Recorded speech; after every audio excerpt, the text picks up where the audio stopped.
hoje a gente tem a alegria de receber um filho que volta a casa, né? Então é sempre bom isso. O Antônio, então, Guerreiro é hoje professor na Unicamp, mas ele fez doutorado aqui com a gente, com a Marcela. E ele não mudou o título de ser professor, mas a maestria em invenção, comentário xingando sobre o banco. Então, Antônio, muito obrigada por ter aceito o nosso convite, por vir, deixado as suas atribulações e atribuições lá. Conversar conosco. Eu que agradeço o convite, assim, fiquei super feliz com o convite e com a oportunidade de voltar aqui ao UNB. Acho que eu não vinha ao UNB desde a defesa da tese, talvez um pouco depois, para pegar o diploma.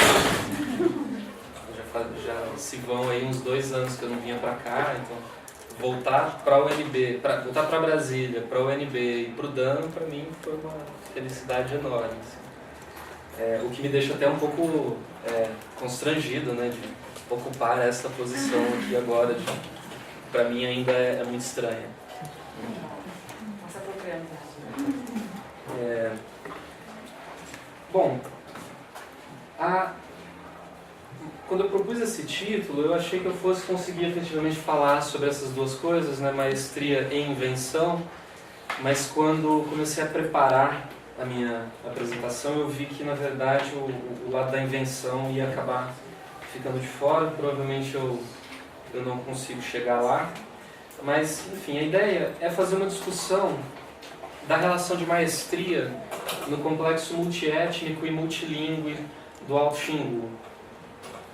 O Alto Xingu, para quem não conhece, é uma rede multiétnica localizada na porção sul do Parque Indígena do Xingu, no estado do Mato Grosso, formada por 4 povos falantes de línguas caribe, 3 povos falantes de línguas arawak, 2 povos falantes de língua tupi e, enfim, se contarmos os Trumai, um povo falante de língua considerada isolada. Eu acabei não contando os Trumai aqui porque eu tenho tendido a adotar o modo como os Kalapalo pensam o sistema xinguano. Eu tenho tentado olhar para essa rede multiétnica a partir de um ponto de vista Kalapalo, que é aquele ao qual eu tenho acesso, né, pela minha etnografia, e eles não consideram os Trumai participantes plenos dessa rede.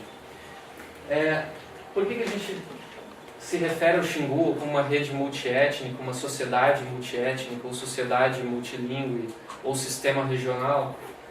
Bom, por um lado, por uma questão bastante difundida em outras áreas etnográficas da América do Sul indígena, que é o de que as relações com o exterior, as relações de qualquer grupo local com os seus vizinhos são constitutivas, são indispensáveis para os processos de produção de pessoas e coletivos em qualquer escala que a gente queira pensar.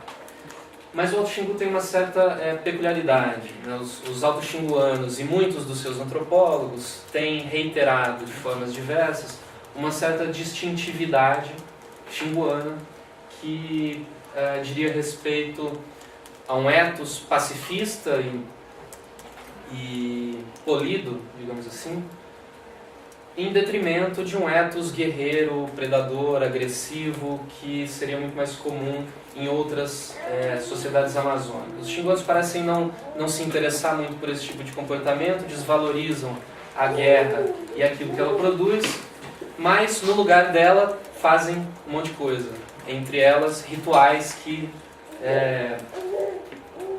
elaboram relações guerreiras, predatórias, agressivas de formas distintas. Uma das formas que eu tenho tentado pensar o sistema xinguano é através de uma ideia do Stephen Hill Jones,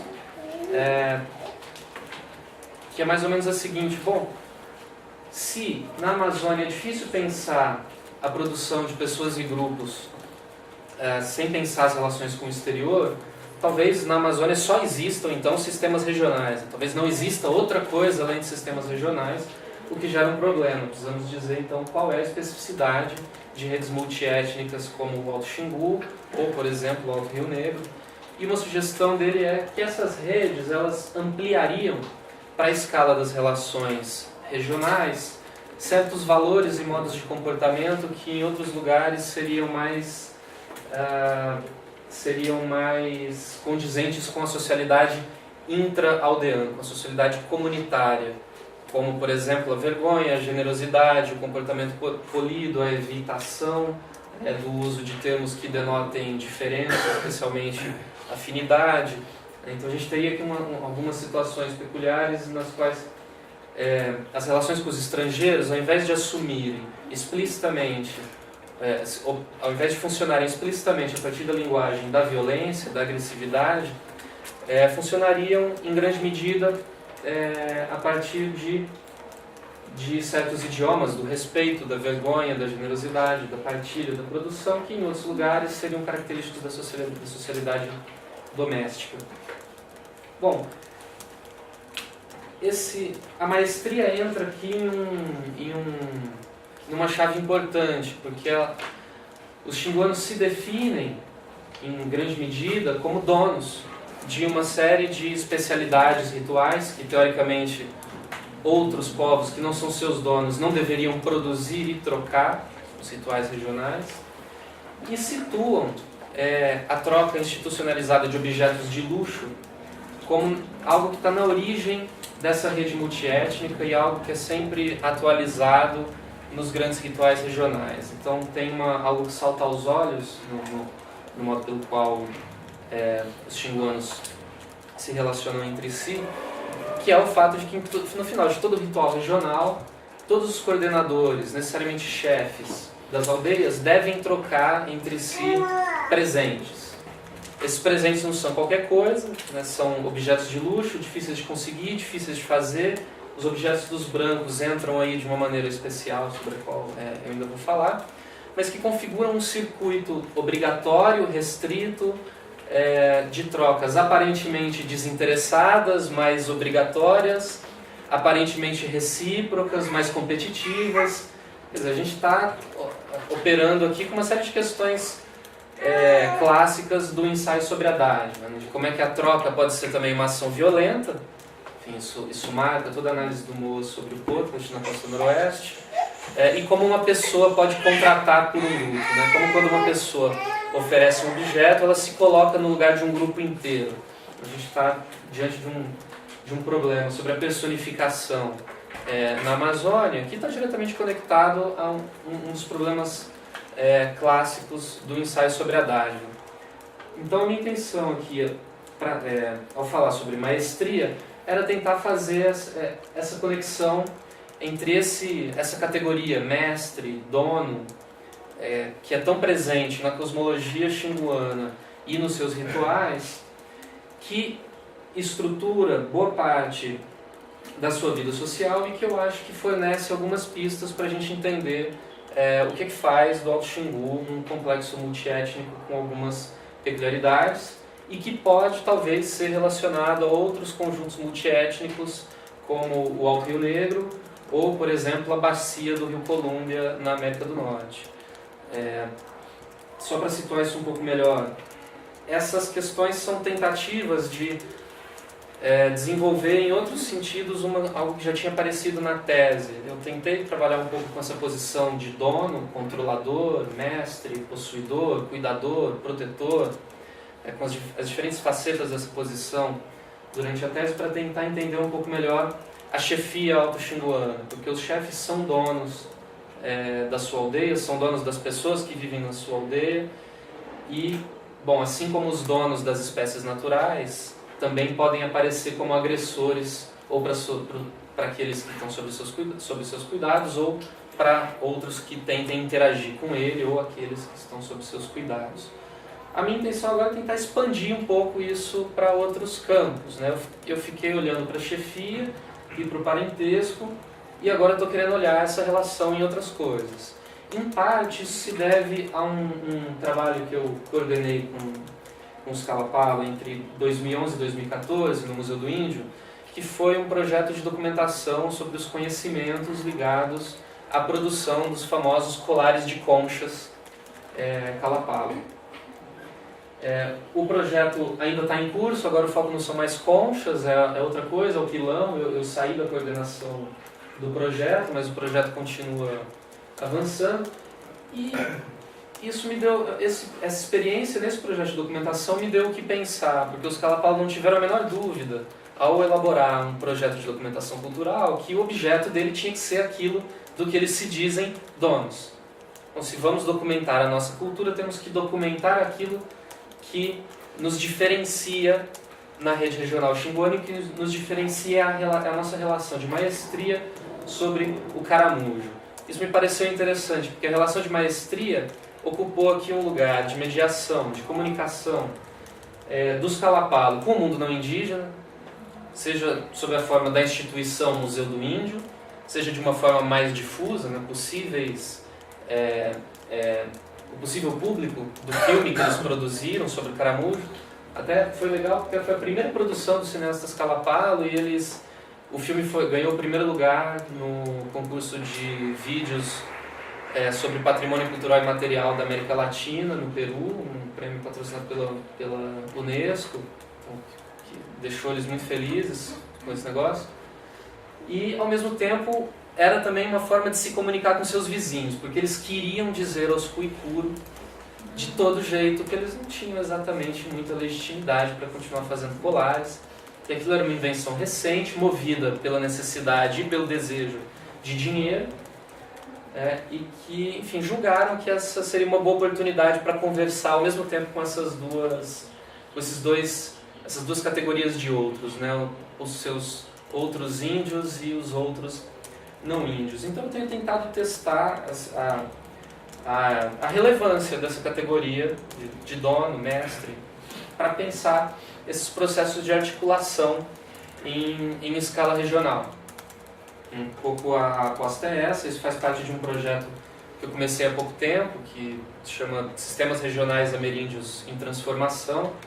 Bom, a ideia é pensar, por um lado, as transformações envolvidas nas relações com o mundo não indígena, mas também as eventuais relações de transformação do Alto Xingu com outras redes multiétnicas análogas na América Indígena. Só para vocês terem uma ideia, essa é a concha do caramujo, uma espécie de megalobulinus, é conhecido como aruá do mato, ocorre em várias regiões da América do Sul. Essa é uma concha já cortada, não sei se dá para ter noção da proporção, mas é mais ou menos desse tamanho. Uma concha super difícil de conseguir, é muito trabalhosa para se cuidar e constitui um valor fundamental para os Kalapalo, que define quem eles são nessa rede e os ajuda a articular uma série de relações com a alteridade.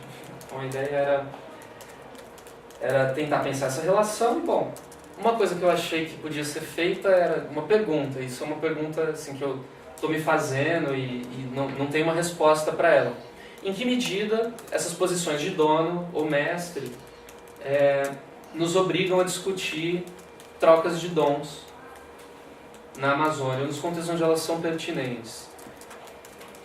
E se elas nos obrigam, que questões específicas elas nos trazem, principalmente em contextos onde a distinção entre sujeitos e objetos não é dada, mas precisa ser ativamente produzida, e nas quais os objetos são quase sempre dotados de algum tipo de agência. Será que essas condições ontológicas particulares colocam questões específicas para as reflexões sobre a dádiva? Se colocam, que questões são essas? Isso é um pouco que eu estou tentando me aproximar. Eu queria pedir licença para ler, que assim acho que eu consigo controlar um pouco melhor o meu tempo e vou tentar não ser muito enfadonho. Em 2009 e 2010, os Kalapalo cogitavam fazer um Quarupi para o finado Tancredo Neves, como se sabe, avô do atual presidenciável Aécio Neves. Eles estavam bastante entusiasmados com a quantidade de autoridades, funcionários do governo, que participariam do evento, e com a fama que eles e o dono do ritual, o patrocinador da festa, poderiam ganhar. Segundo o rapaz que comentou o assunto, nós vamos ficar muito mais famosos do que os de Oalapiti. Vai ter muito mais autoridades que no Quarupi do Orlando Vilas Boas, que aquele povo tinha feito em 2003. Porque Orlando era um cacique pequeno, e esse que nós vamos homenagear era um cacique de verdade, porque era um presidente do Brasil. O rapaz que estava fazendo essa negociação disse que o pedido havia sido feito através de funcionários da FUNAI, mas ele cogitava que o pedido só poderia ter partido dos parentes de Tancredo. Quem seriam esses parentes eu só posso imaginar. E é interessante lembrar hoje que em 2010 Aécio Neves já era um dos nomes favoritos do PSDB para concorrer à presidência da República. O Quarup Tucano acabou não acontecendo, mas houve vários desentendimentos em torno desse evento. Como quem seria o dono, qual seria a aldeia dona e quais seriam os rendimentos simbólicos desse evento para os seus donos, né? Como esse evento poderia se traduzir sob a forma de fama. Uma outra situação complicada foi quando o IPHAN, Instituto do Patrimônio Histórico e Artístico Nacional, inaugurou seu programa de proteção ao patrimônio material em 2000 e havia a intenção de que o Quarup fosse o primeiro bem cultural brasileiro.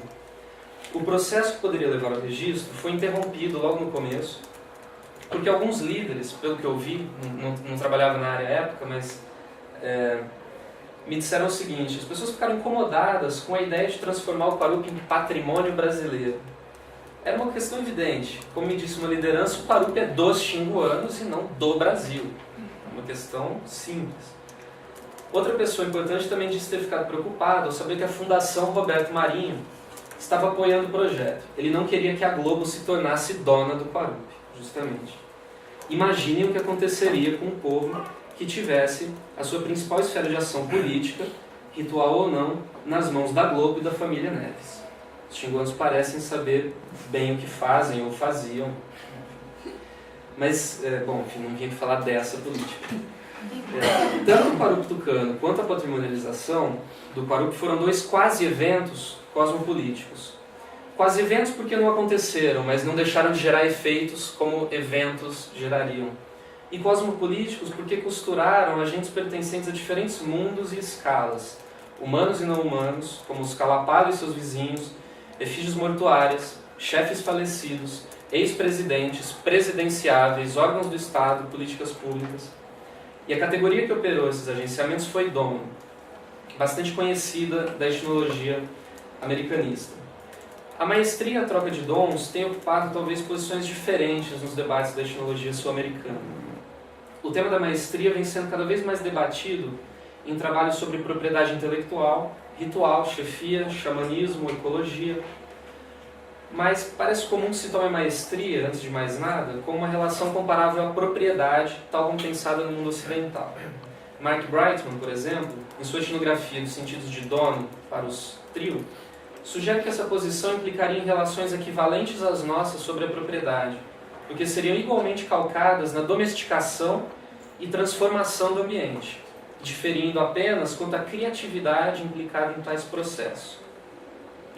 A dádiva, por sua vez, ocupa um lugar ambíguo. Por um lado, Viveiros de Castro descreve o perspectivismo explicitamente como uma economia simbólica do dom, na qual a máxima de integração entre o eu e o outro pode ser levada ao extremo da transformação do eu em outro. Já outros autores consideram que a troca de dons não teria, aqui, a mesma centralidade que a Lewis. Como diz Kelly, comparando dados Araueté, Uari e Tupinambá, na Amazônia teríamos mais troca do que dom. Suspeito que esse seja um argumento próximo ao de Felipe Descolar, segundo quem os povos das terras baixas dariam pouca atenção à troca de dádivas, porque essas estabeleceriam diferenças e mediações entre humanos, enquanto os povos do subcontinente se dedicariam mais a estabelecer diferenças e formas de comunicação entre humanos e não humanos. Essa diferença, de natureza cosmológica, englobaria outras, de natureza sociológica, como as distinções entre consanguíneos e afins ou mulheres e homens. Descolar também sugere que a economia simbólica de pessoas do animismo e do perspectivismo impediria a emergência de formas de substituição metafórica de pessoas por coisas. As sociedades amazônicas trocariam literalmente partes de pessoas, como na antropofagia ritual ou nas caças de cabeças, ou ainda de forma mais radical, como o argumento de Viveiros de Castro, trocariam pontos de vista. Evocando a diferença entre sociedades de bride wealth, riqueza da noiva, e sociedades de bride service, serviço da noiva, Descolar argumenta que apenas nas primeiras operaria um princípio de heterossubstituição, um termo que ele toma emprestado do Maurice Godelier, de pessoas por coisas, enquanto nas segundas vigoraria um princípio de homossubstituição, uma esposa por uma esposa, uma vida por uma vida.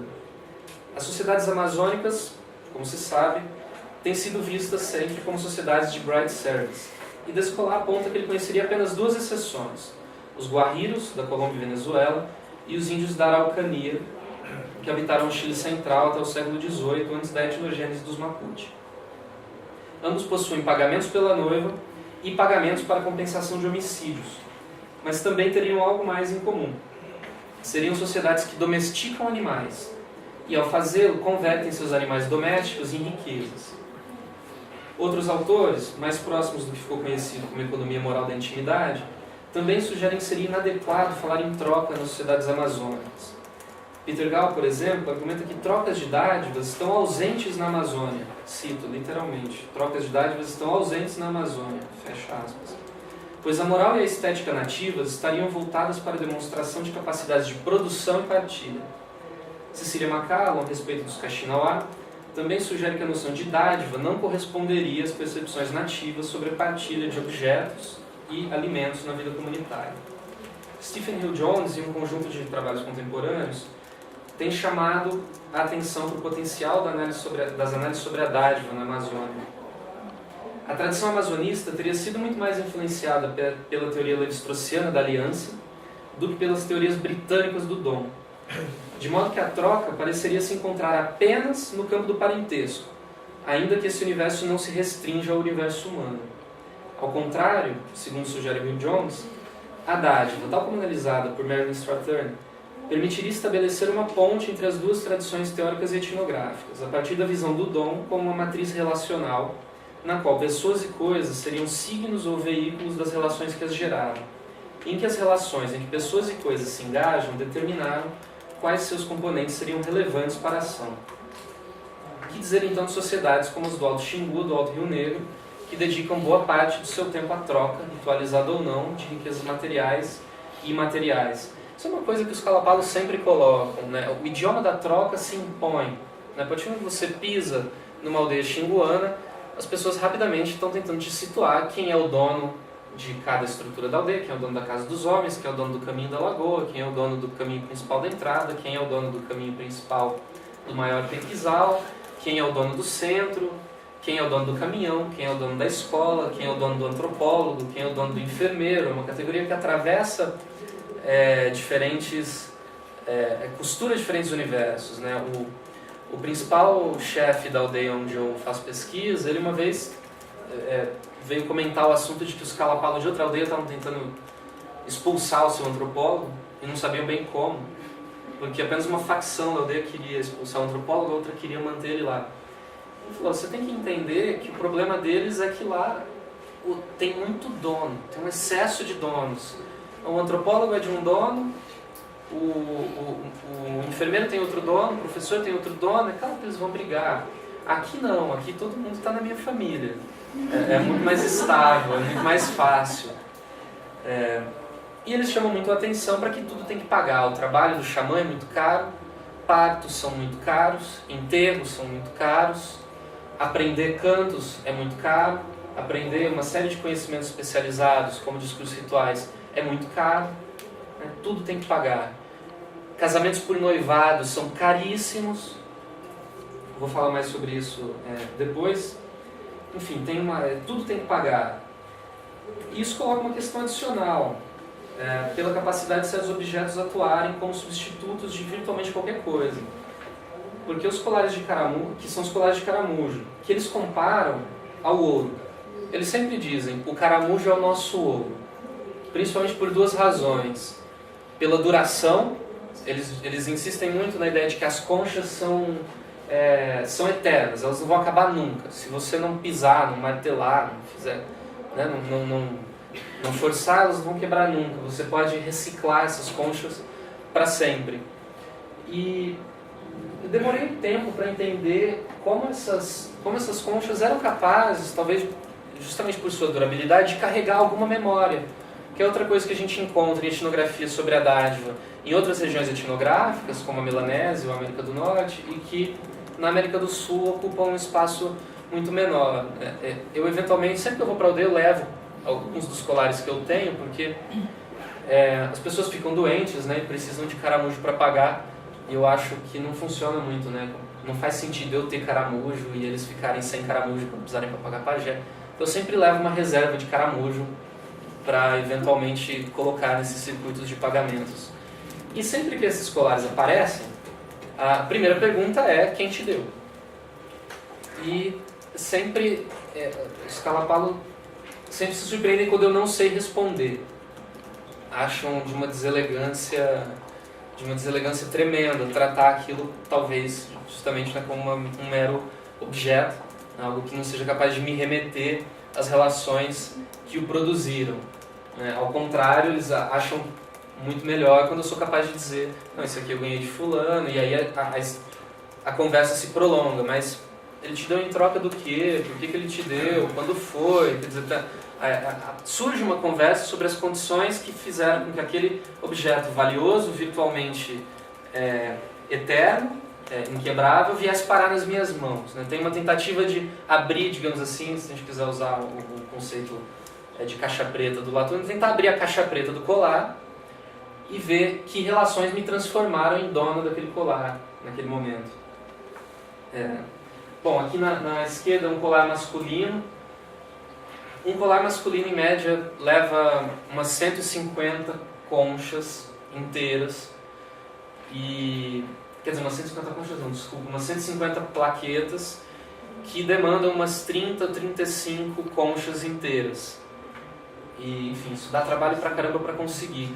Isso gera no Scala-Palo um certo desconforto, porque esse caramujo era abundante na área que eles ocuparam, tradicionalmente, desde, possivelmente, do século XVII até 1963, quando eles foram retirados dessa área para ocupar uma outra região do parque, mais perto do Polo Leonardo.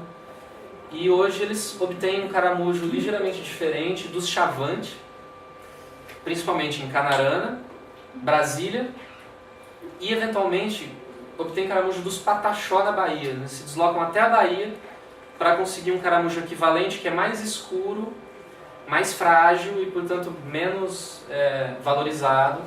Mas, enfim, a escassez artificial desse caramujo, gerada no contexto da criação do parque, gerou um impulso do Scala-Palo para fora muito interessante. Né? Quando eu morava aqui em Brasília, era muito frequente que as pessoas me ligassem e dissessem: olha, eu tenho tantas penas de arara, dá uma passada lá na frente da FUNAI, vê se tem algum pataxó lá com caramujo, reserva para mim 2 sacos.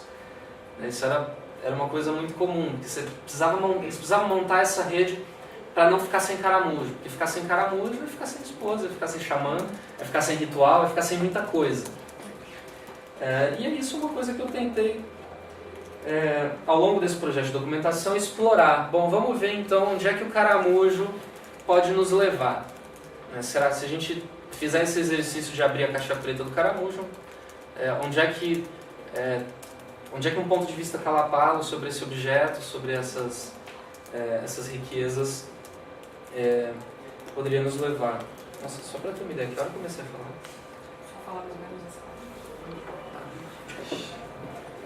Tá. Bom, uma questão peculiar. Existe no Scala-Palo riqueza da noiva no caso de alguns casamentos por noivado. Eu acompanhei entre 2008 e 2011 o noivado entre um rapaz e uma moça que, ela era filha do tio materno dele, e que eles passaram todo esse período de 2008 a 2011 reunindo colares de caramujo para poder pagar o pai e a mãe da noiva, e mais do que isso, né, para conseguir oferecer colares para todos os parentes da geração do pai e da mãe da noiva que eventualmente aparecessem lá. E eles queriam reunir uma quantidade excedente de colares para comprar a residência viril local. Eles não queriam que o noivo fosse morar com o sogro. E juntaram mais caramujo e compraram a virilocalidade. Então isso é uma coisa interessante de se pensar. Quer dizer, talvez essa diferença entre serviço da noiva e riqueza da noiva, ela seja algo mais delicado e aconteça, pode ser pensado internamente dentro de uma sociedade, no caso do Scala-Palo, e os noivados ocorrem principalmente entre filhos de chefes e entre parentes próximos, o que, enfim, depois eu volto a isso, mas me leva a uma suspeita de que a troca desses objetos de valor tem a capacidade de separar relações, de transformar relações originalmente muito próximas em relações mais distantes, relações de diferença. Ao contrário das trocas de alimentos, que têm a capacidade de produzir identificação englobante. Né? Se a circulação de alimentos produz formas englobantes de identificação, a circulação de objetos de valor produzem diferenciações simétricas externas. Isso aqui é um canto que existia na época em que os Kalapalo viviam na região em que eles conseguiam coletar caramujos. Não fazem mais porque não tem mais caramujo na área, mas só para ter uma ideia, né, do que o canto diz, né? Caramujo, caramujo, caramujo é algo que serve para fazer arco, nossa, falha. É algo que serve para fazer pilão, é algo que serve para fazer pá de virar beiju, é um pagamento bonito, é um belo pagamento. E é um ritual interessante porque ele acontece na época da saúva, que é um dos principais predadores do caramujo. Mas o caramujo sai como uma pessoa ao redor da aldeia pedindo saúva assada para ele comer. É um ritual que tenta inverter essa posição de agressor e agredido, né, matador e morto, entre o caramujo e a saúva. Só para ter uma ideia de como essa ideia do valor do caramujo recebe uma elaboração na esfera ritual. Eu acho que tem uma coisa interessante, que se vamos falar de troca, vale a pena pensar qual é o idioma da troca, então. Né? Como é que se conversa sobre troca? Como é que dá pra gente bater um papo sobre trocar e o que essas conversas podem eventualmente trazer? Os Kalapalo me parecem ter uma palavra para presente, sempre usando o termo em português. Mas eu ouço muito um verbo que é enikombalo, para dizer presentear, que se refere à oferta espontânea de um objeto a alguém. Quando alguém retribui algo de forma aparentemente espontânea, o gesto e o objeto da devolução são opídia, que pode significar volta, retorno, resposta ou virada. Isso também pode ser chamado de itaíndia, que é literalmente resposta, num diálogo. E é interessante, né, que a retribuição aqui, tanto opídia quanto itaíndia, sobrepõe troca e comunicação, evocando de novo uma leitura já antiga da relação entre troca e comunicação na introdução do Lévi-Strauss à obra do Marcel Moser. É interessante que os Kalapalo façam essa sobreposição na ordem do vocabulário. Um outro termo é irrípaga, que eles usam para falar sobre pagamento. É como eles chamam os pagamentos em dinheiro no comércio, por exemplo. E tem uma diferença. Se o opídia deve ser espontâneo, pode ser demorado, eu posso dar o que eu quiser, o irrípaga é combinado. E ele é definido pelo vendedor. Eu não posso definir o que eu vou pagar. Geralmente a pessoa na venda diz o que quer em troca. Então a gente tem uma situação diferente para isso. O campo do parentesco também é permeado por uma linguagem que combina troca e comunicação. Afins doadores de mesma geração, por exemplo, um irmão de esposa ou uma irmã de marido, estão numa posição de pessoas que podem pedir coisas e favores dos seus afins receptores sem dar nada em troca. Então eu posso pedir para o marido da minha irmã qualquer coisa sem cobrar nada. E ele jamais deve dizer para mim, responda, volte, devolva, porque, como um rapaz me disse uma vez, isso viraria as coisas de cabeça para baixo. E é interessante, porque aqui você tem um reconhecimento, portanto, de uma relação de dívida. Se você tem, sob a forma de uma aparente simetria, né, uma evitação simétrica dos nomes dos afins, um conjunto de evitações recíprocas no trato, na ocupação do espaço, na circulação dos objetos aparece aqui uma pequena diferença, aparece uma certa assimetria. E por que não se pede nada em troca? Bom, porque aquilo que o cunhado receptor dá é pagamento pela vagina da mulher e pagamento pelos filhos. O mesmo vale do ponto de vista feminino. Uma mulher entende que o marido do seu irmão lhe deve pagamentos pelo pênis do seu irmão e pelos seus filhos. Dois homens que trocaram irmãs ficam em uma posição que eles chamam de togapitsoroi, que, se a gente fosse glosar literalmente, seria que respondem ou retribuem um ao outro. Eu tenho trazido como kits, porque vale para qualquer situação, né? Se a gente trocar duas coisas na hora, bom, estamos kits, né? Agora eu já te dei a minha volta. Mas é um ponto de vista exclusivamente masculino. Se do ponto de vista same-sex, tanto homens e mulheres se veem como trocadores de cônjuges, do ponto de vista dessas relações cross-sex, cross-sex, apenas os homens se veem como trocadores e excluem as mulheres dessa perspectiva, porque as mulheres não podem se dizer togokitsoha, apenas homens. Não, a recíproca aqui não vale, ela deixa de valer quando a gente tem troca de irmãs. A mitologia xinguana situa a troca de dons no começo do mundo. Os Kalapalo consideram a si mesmos e outros povos do Alto Xingu gente. Segundo a Cássio Piedade, para os Walja, a verdadeira humanidade é qualificada pelo dom. Seu termo para a gente xinguana significa gente que troca. Já os índios que não participam plenamente desse complexo são Nico, ou simplesmente índios. Segundo uma narrativa bastante conhecida, Sol teria oferecido aos humanos recém-criados armas e objetos, e pediu que cada grupo escolhesse um. Os brancos escolheram a carabina e se tornaram os mais perigosos inimigos. Outros escolheram a burduna e se tornaram índios guerreiros. Outros, por fim, escolheram uma diversidade de objetos belos, de uso cotidiano ou ritual, e se tornaram pacíficos. Esses são os povos que se tornariam membros da comunidade moral alto-xinguana. A oferta de objetos no mito introduz 3 ordens de diferenças no mundo dos humanos. Uma oposição dual entre índios e brancos, outra também dual entre índios xinguanos e não xinguanos, guerreiros, e, por fim, uma série de diferenças entre os povos xinguanos, baseada na distribuição de objetos belos. Essa distribuição também tende a uma forma de dualismo, porque a versão Kalapalo do mito distribui as especialidades entre objetos caribe, conchas, e objetos arawak, cerâmica. Essa dualidade é dotada de gênero, porque enquanto a produção e o uso da cerâmica são atividades exclusivamente femininas, a coleta do caramujo e a produção de colares são atividades exclusivamente masculinas. Essa dualidade de gênero, por sua vez, replica uma dualidade de socialidades. A socialidade doméstica, em que a cerâmica é destinada ao preparo de alimentos, e uma socialidade pública, em que os colares e conchas são peças fundamentais. Trata-se, porém, de um dualismo em perpétuo desequilíbrio, que permitiu a incorporação de novos elementos. Ocupam uma posição ambígua os Tupi, Kamayurá e Awiti, e os Yaolapiti. Os Kamayurá, por seu passado guerreiro, seriam donos dos melhores arcos da região, usados pelos chefes para discursar. E os Awiti, anos mais recentes, se tornaram donos do sal vegetal por causa de um projeto do PDPI. Os Yaolapiti, por sua centralidade no contato com os não-índios, são vistos como donos das coisas dos brancos. Isso é uma coisa que está caindo fora, não dá mais para chamar os Yaolapiti completamente de donos das coisas dos brancos. Principalmente o afluxo de dinheiro tornou essa posição um pouco sem sentido.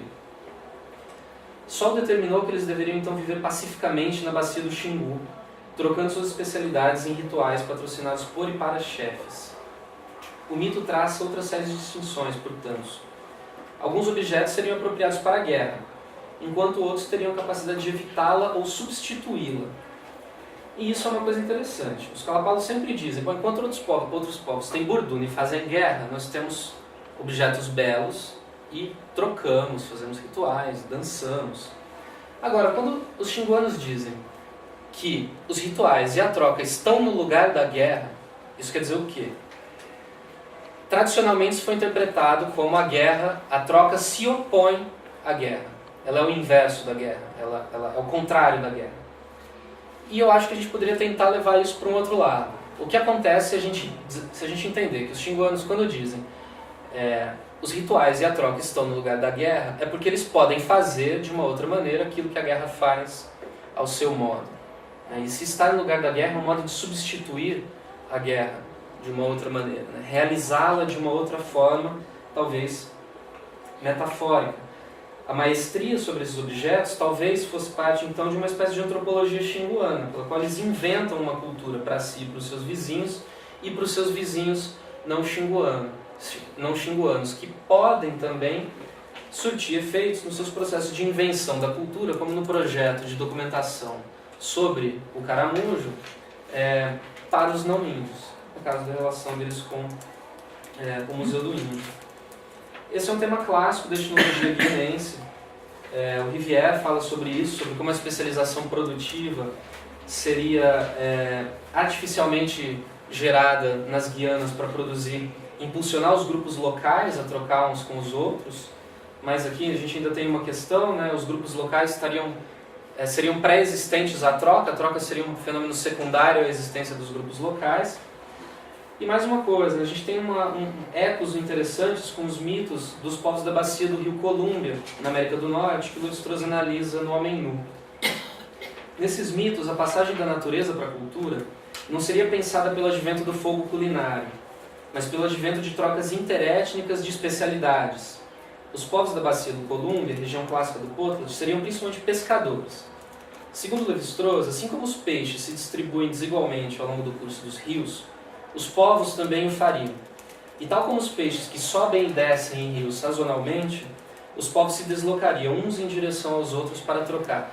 Isso é um tema que teria ecos, por exemplo, na mitologia dos povos tucano, no Rio Negro, sobre a relação, a ideia de que a piracema são os peixes em fazer dabucuris, né, rituais de troca em outras aldeias. A gente pode encontrar ecos disso. Na mitologia xinguana, o primeiro grande ritual, que foi o Quarupi, acontece na época da piracema, de subida dos peixes, e o mito narra uma subida dos peixes para participar do ritual. A gente tem temas aqui que se relacionam. Em alguns casos, como nos Chinook, trocava-se peixe por alimentos vegetais, ou entre os Salish, peixes por cestaria. Ou ainda, os povos do interior forneceriam alimentos para os povos da costa, que por sua vez forneceriam conchas e cobres. Um padrão parece recorrente: trocava os produtos animais por produtos vegetais, ou então produtos de uso ritual, como conchas e cobres, por produtos de uso culinário, talvez associáveis à produção do parentesco, se a gente quiser retornar então ao volume 1 dos mitológicos. Bom, ecos com o Dabucuri no noroeste amazônico, com a mitologia rionegrina.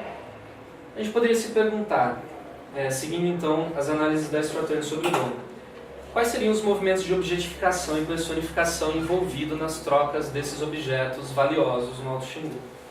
Que pessoas e relações as especialidades xinguanas objetificam? E que pessoas e relações elas são capazes de produzir? Aqui só umas imagens, acho que eu vou ter que pular bastante coisa. Falei muito mais, preparei muito mais do que eu vou dar conta. São as plaquetas do caramujo durante o processo de produção, alguns colares prontos e pendurados durante a oficina de documentação, um colar feminino, os colares de placa retangulares são masculinos, são os mais valiosos, e alguns menores são de uso feminino, também retangulares. Esses colares de placas circulares são usados como colares efetivamente pelas mulheres, mas como cintos pelos homens. Também são muito valiosos, mas não tanto quanto os outros. Esse tipo de colar especialmente é chamado de Orinwap. É um colar que só pode ser usado por grandes chefes e grandes campeões. É um colar que a pessoa não pode fabricar para si, ela tem que ganhar, idealmente, do seu pai. E as pessoas morrem de vergonha de usar esse negócio em público, porque qualquer um pode colocar em questão a posição de grande lutador ou grande chefe da pessoa que está usando esse colar. E ele é muito usado também nas efígies mortuárias durante o ritual do Quarupi. Tem uma coisa interessante sobre a criação do caramujo. O mito diz que Sol não colocou o caramujo em qualquer lugar, mas só onde tem terra preta. Ele tirou, a partir do seu seio direito, ele fez os caramujos de terrestres, e do seu seio esquerdo, caramujos aquáticos. Os terrestres ele deu para os Kalapalo, os aquáticos para os Matipu. E é interessante que só em locais de terra preta tem um caramujo, porque esses locais de terra preta, como se sabe, são solos de origem antrópica. E no caso do Alto Xingu, esses grandes... Bom, aqui são alguns pontos de coleta de caramujo e que também foram pontos de antigas aldeias que a gente já referenciou no projeto de documentação, e onde a gente tentou fazer tentou reunir o máximo de informação mito-histórica possível sobre esses lugares. E os principais locais onde esses caramujos ocorrem são também locais onde ocorrem as famosas valetas arqueológicas do Alto Xingu, que são valetas que podem ter até 2 km de extensão, valetas semicirculares, de até 3 metros de profundidade, 2 a 5 metros de largura, produzidas entre os séculos 14 e 15, por exemplo, mais ou menos, né? Tem áreas A maioria das valetas acontece no final desse período, mas tem algumas que são mais antigas, então falar só no período é um pouco impreciso. E essas aldeias especialmente, onde o caramujo ocorre, são as aldeias onde os Kalapalo efetivamente se xinguanizaram. As aldeias a leste do Kuluene eram aldeias de uma única casa, com chefes guerreiros, ainda com um padrão de organização distinto do vigente no Alto Xingu hoje. E, pelo visto, desde o século IX depois de Cristo, pelo que dá para saber pela arqueologia. Mas quando eles passam para oeste do Kuluene, o padrão de aldeamento muda, as aldeias se tornam redondas, se tornam aldeias enormes. Os chefes guerreiros dão lugar aos chefes rituais, a caça sai da dieta, dando lugar exclusivamente à pesca. Ou seja, o caramujo ele materializa, em alguma medida, a história da xinguanização dos Kalapalo. Ele, de alguma maneira, ele torna essa história visível. Ele torna ela sensível. Parte dessa área ela é dividida, ela é chamada de Inhutissape, que é ex-costela do caramujo Inho, e outra parte é chamada de Irugupe, que é ex-cauda dele, ele que é o caramujo.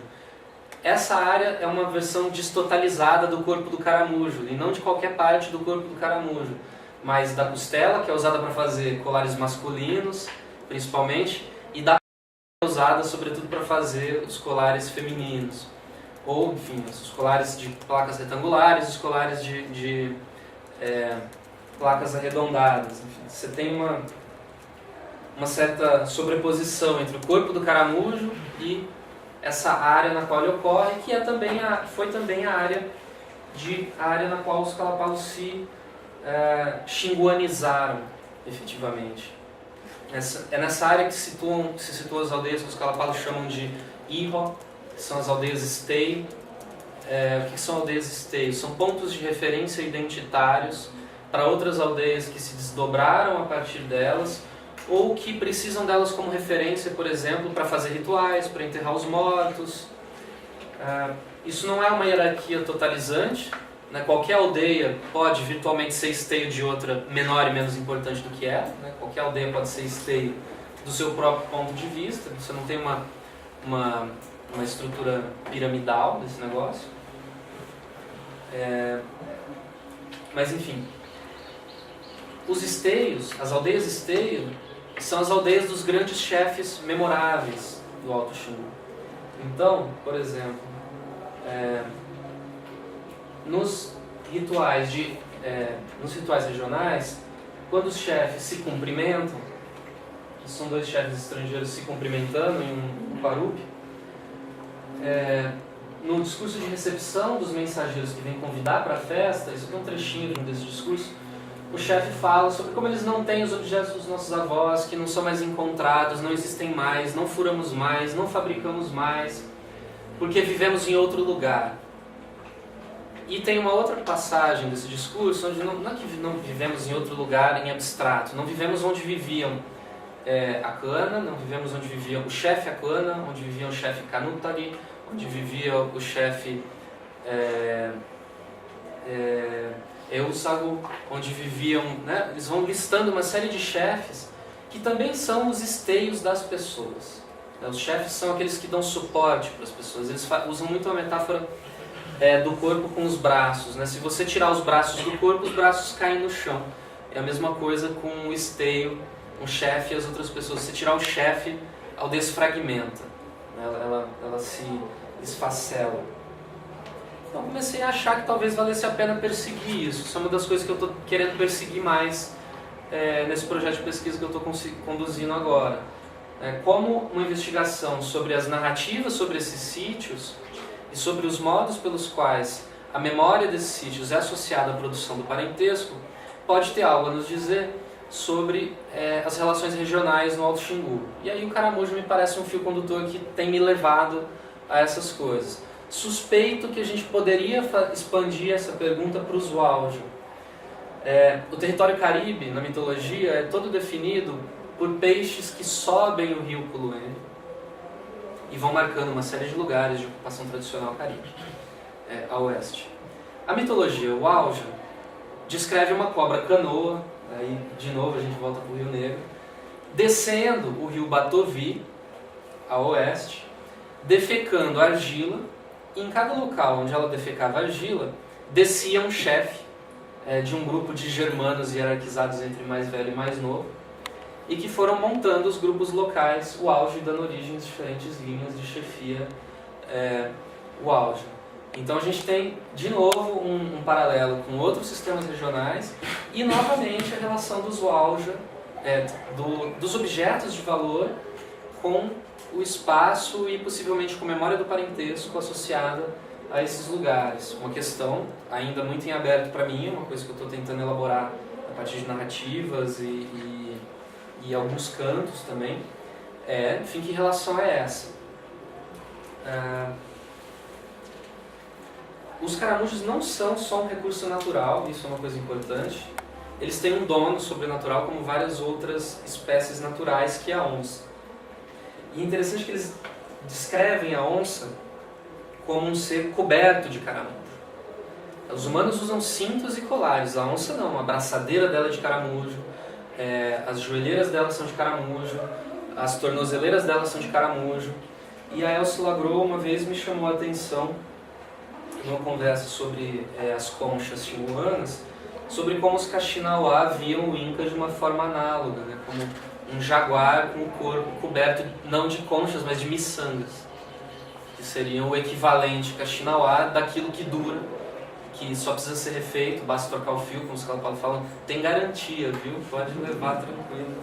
Se o fio arrebentar, a gente troca, passa outro. E bom, como ele tem um dono, não dá simplesmente para coletá-lo. E aqui entra uma questão, um parênteses. Peço licença para ler mais um trechinho. Como já se tornou um lugar comum, todos os seres são dotados de personitude no mundo sul-americano e se percebem como humanos dos seus próprios pontos de vista. As diferenças residem sobretudo nos corpos e suas afecções. Todo corpo é capaz de um ponto de vista e todo ponto de vista é o lugar de um sujeito. O modo de conhecimento, portanto, seria a subjetivação daquilo que se conhece na sua objetivação. Um objeto seria, então, um sujeito mal conhecido. Restaria saber quem é o sujeito na vizinhança daquele objeto. Isso é o ponto de partida pelo qual Vieira de Castro interpreta os donos ou mestres amazônicos como hipóstases das espécies naturais. Cito: esses mestres espíritos, equipados com uma intencionalidade completamente equivalente àquela dos humanos, funcionam como hipóstases das espécies com as quais eles estão associados, criando assim um campo intersubjetivo para relações entre humanos e não humanos, mesmo onde as espécies não humanas não são espiritualizadas. Agora é interessante que a onça aqui não é uma hipóstase da espécie, ela é alguma outra coisa. O caramujo matipu, o dono dele é uma hipercobra. Mais uma vez, não é uma hipóstase da espécie. Uma outra coisa que tem emergido nas discussões sobre os donos e os mestres é que, bom, então eles são predadores. Esse seria o grande ponto em comum entre eles. Seriam capazes de englobar aquilo de que eles são donos através da sua devoração. A devoração seria o modo padrão de se conceber o englobamento hierárquico. A questão é que nem a cobra, nem a onça aqui são exatamente as devoradoras dos caramujos. Tem alguma coisa que precisa ser costurada aqui entre a hipóstase e a devoração e talvez algum outro elemento. Uma dessas coisas que eu tenho tentado pensar, pensei isso na tese, uma coisa até que eu estava discutindo com a Nicole, saiu provavelmente, uma água. E é uma coisa que eu conversei bastante com a Marcela quando estava na fase da redação da tese, né? É que, bom, parecia que a relação entre o dono e aquilo de que ele é dono não basta a si mesma. Parece insuficiente. Por que a hipóstase da espécie parece insuficiente? Por que a predação como modelo de englobamento parece insuficiente? Sempre em casos particulares e nunca em todos os casos. Bom, porque talvez falte alguma coisa aqui para dar a liga entre as duas interpretações dessa relação. Talvez elas sejam não duas relações, dois modos de conceber a relação, mas enfim, dois pontos de vista sobre a relação. Talvez um interno a ela e outro possivelmente externo a ela. uma coisa que parece evidente é que essas figuras dos donos, elas sempre emergem em relação a um terceiro, a um outro dono em potencial. Seja a onça, dona do caramujo, em relação aos calapalos, donos do caramujo no sistema xinguano. Os xinguanos, de modo geral, donos do Quarupi em relação ao Ministério da Cultura. Um outro caso recente foi da filmagem do filme Xingu, em que os Calapalo venderam a história do contato com a expedição Roncador Xingu para a produtora de filmes.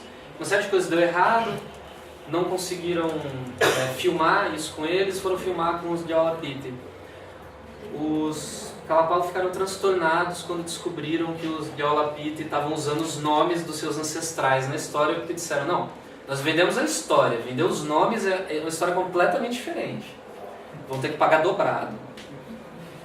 E, bom, as pessoas ficaram transtornadas, dizendo, eu quero ir lá e perguntar para eles onde estão meus parentes, cadê meus primos. O problema não era com a produtora de filmes, o problema era com os Diaulapiti que estavam talvez tornando visível aí relações de parentesco para outros que eram inapropriadas. Quer dizer, essa figura do terceiro, para que a relação de maestria se materialize, se torne visível, ela parece indispensável. Ainda uma outra escaramuça dos caribes xinguanos, não só Calapalo como os Diaulapiti, foi num Quarupi feito por Darcy Ribeiro, em 2012, na qual uma pessoa passou mal, acabou se sentindo um pouco mal, e o espírito do Darcy Ribeiro acabou se comunicando com essa pessoa, convocando uma coletiva de imprensa. Depois eu volto para essas coisas. Isso aqui só para ter uma ideia, um convite oficial, né, para um Quarupi. Convocando a ministra da Cultura para dar uma coletiva de imprensa. Vou fechar. Convocando a ministra da Cultura para dar uma coletiva de imprensa após ter se recusado a ouvir uma carta que os índios leriam. E essa pessoa acabou ficando doente e a teoria do Diaulapiti era evidente. Bom, os chefes das outras aldeias estão atacando o nosso branco como uma maneira de nos intimidar, porque estão com inveja do Quarupi que estamos fazendo para o grande antropólogo Darcy Ribeiro, que redigiu o projeto do parque, etc. e tal. Mas mais uma vez a gente tinha aqui um terceiro. Né? Então os índios aproveitaram a ocasião para colocar faixas pedindo mais respeito aos direitos dos povos indígenas. Na época era quente o tema da PEC 215, a ministra Ana de Holanda, né, antes de se esconder e não aparecer nunca mais. E, enfim, foi uma das gotas d'água, né, no processo de exoneração. Bom, processos completamente cosmopolíticos, né, que envolvem desde da domesticação de espíritos de mortos até a domesticação do Estado, passando por antropólogos, com a categoria dono, fazendo essas mediações. Depois eu quero falar sobre essa imagem. Fazendo uma série de mediações e sempre em direção a um terceiro. Essa é uma imagem de um coordenador Calapalo, um chefe Calapalo e um Jauari. Notem que ele está com vários colares de caramujo amarrados nessa espécie de lança. E eu fui perguntar para ele, mas por que isso, né? Pô, porque eu quero humilhar o meu inimigo, eu quero deixar ele com muita vergonha, eu quero que ele veja como eu sou um homem rico. Nos rituais, os coordenadores de duas aldeias aparecem como inimigos, mas são inimigos que trocam, são inimigos que se agridem efetivamente. Mas que não haja agressão não quer dizer que não haja uma certa forma de tentar forçar a vergonha sobre o outro, de tentar forçar com que o outro se coloque na posição de receptor de alguém que está em uma relação de dívida que ele talvez não consiga saldar. Isso aparece em outros casos, na monografia da Aparecida Vilaça, na dissertação de mestrado da Aparecida Vilaça sobre usuaria, ela fala isso sobre o uso da titia nos rituais, né? Você coloca as pessoas, você agride as pessoas oferecendo cauim, oferecendo mingau, e os usuários consideram que os afins receptores estão na posição de presas, de devorados. Então, mais uma vez pergunto, a troca estar no lugar da guerra significa que ela seja uma coisa totalmente diferente da guerra? Suspeito que não. Só para encerrar, aí eu queria trazer aqui uma coisa que eu conversei com a Nicole quando a gente se encontrou em Florianópolis no começo desse ano, que é, bom, então se tem essa necessidade de um terceiro, qual é a possibilidade de fazer uma analogia com o problema do tio materno? E isso é uma coisa que eu fiquei tentando pensar, qual é a possibilidade de fazer uma analogia com o tio materno? Bom, assim como o Levi-Strauss criticava o Radcliffe Brown por fazer a relação com o tio materno aparecer como secundária em relação à filiação, aqui a gente talvez esteja diante de uma coisa muito semelhante, né? Como se essa afinidade potencial entre donos fosse o gatilho, uma espécie de gatilho lógico para essas relações assimétricas entre os donos e aquilo que eles dominam. Sei lá, se é um objeto, se é uma festa, se é um antropólogo, se é o Estado. Né? Se a necessidade do tio materno numa estrutura elementar de parentesco torna visível o imperativo da troca nos sistemas elementares, né, onde a afinidade na sua forma pura é também a afinidade afetiva, talvez a maestria exprima esse princípio, torne esse princípio visível no universo das relações de afinidade sem afins. Será que dá para fazer esse transporte? Não sei. Acho que essa seria uma das coisas que eu acharia interessante continuar falando sobre isso. Bom, tem várias coisas que eu vou ter que pular. Eu claramente pensei em fazer uma outra coisa, mas acho que vou encerrar por aqui. Obrigado.